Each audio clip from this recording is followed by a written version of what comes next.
नमस्कार. आज मी खमंग कुरकुरीत असे उपवासाचे साबुदाणा वडे करत आहे. इथं मी साबुदाणा 8 तास आधी भिजून ठेवला होता. तो 2 वाट्या घेतलेला आहे. हा साबुदाणा मी एका पसरट भांड्यात काढून घेते आहे. एक उकडलेला बटाटा मी या साबुदाण्याच्या वर खिसून घेते आहे. तुम्ही बटाटा हाताने कुस्करून घेऊ शकता. बटाटा मोठा होता म्हणून मी एकच घेतलेला आहे. तुम्ही बटाट्याचे प्रमाण कमी जास्त करू शकता. चवीनुसार मीठ घातलेलं आहे. जिरं आणि मिरची यांचा ठेचा मी करून घेतला आहे, तो 1 चमचा घालते आहे. ओल्या नारळाचे पातळ काप ते घालते आहे. 3 ते 4 चमचे जाडसर असं शेंगदाण्याचं कूट केले ते घालते आहे. वरी, शिंकाडा आणि राजगिऱ्याचं पीठ मी मिक्स करून घेतले ते घालते आहे. 1 चमचा आमचूर पावडर घालते आहे. आता हे सगळे जिन्नस मी हाताने एकत्र करते आहे आणि पीठ मळून घेणार आहे.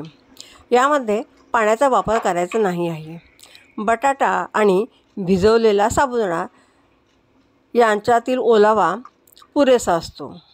हे बघा, माझा आता साबुदाणा वड्याचा पिठाचा गोळा छान तयार झालेला आहे. आता मी हातावर साबुदाणा वडा थापून घेत आहे. हे बघा, माझा साबुदाणा वडा छान तयार झालेला आहे.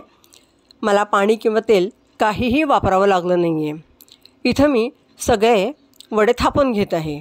तुम्ही चॅनलवर पहिल्यांदाच आहात, पहिल्यांदा चॅनल बघत असाल तर चॅनलला लाईक, शेअर, सबस्क्राईब करा आणि तुमच्या प्रतिक्रिया कळवा. इथं मी गॅस चालू केला होता आणि त्याच्यावर कढई तापत ठेवली होती आणि तळणीसाठी तेल घातलं होतं. वडा मी त्याच्यामध्ये घातलेला आहे. तेल तापलेलं आहे की नाही हे बघण्यासाठी. हे बघा, बुडबुड येत आहेत, म्हणजे आपलं तेल व्यवस्थित तापलेलं आहे.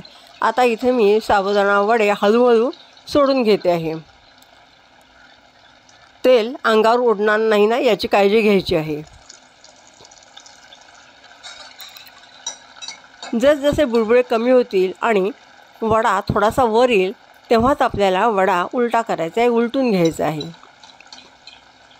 झाऱ्याच्या सहाय्याने आपण वड्यावर तेल घालू शकतो.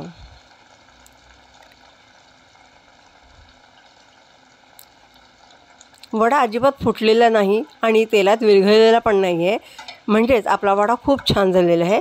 मी 2 वडे आहेत ते उलटून घेते आहे.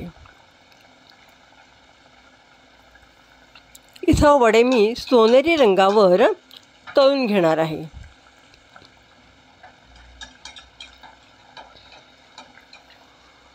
वडे 2 ते 3 वेळा दोन्ही बाजूनी उलटपालट करून आपल्याला तळून घ्यायचे आहेत.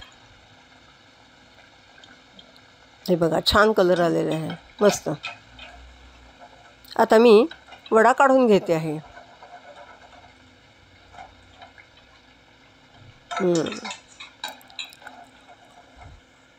मी अजून 2 ते 3 वडे तळून घेणार आहे.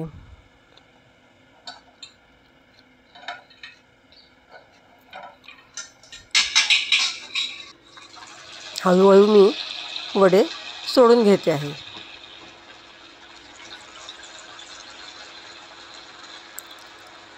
ह्या वड्यांबरोबर तुम्ही नारळाची चटणी किंवा नारळ आणि शेंगदाणे मिक्स अशी चटणी पण खाऊ शकता.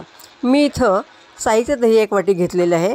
त्याच्यामध्ये चवीनुसार मीठ, साखर, जिरेपूड आणि थोडंसं लाल तिखट भुरभुरलं आहे आणि त्याच्यावर माझे आवडते डाळिंबाचे दाणे घातलेले आहेत. अशा या दह्याच्या चटणीबरोबर, दह्याबरोबर साबुदाणे वडे खूप सुंदर लागतात. तुम्ही खाऊन बघा. साबुदाणा वड्याचा तळताना इतका खमंग वास पसरलेला आहे की वडे मी कधी खाईन असं झालेलं आहे. भूक वाढली आहे. हे बघा किती छान झालेत वडे. अशा प्रकारे मी साबुदाणे वडे आणि दही सर्व करून घेते आहे. अशा साध्या, सोप्या आणि पारंपरिक रेसिपींसाठी आमचा चॅनल बघत राहा. या आमच्या चॅनलवर वांगी वडा, मेथी वडा या रेसिपीज उपलब्ध आहेत. त्या तुम्ही बघा. परत भेटणारच आहोत.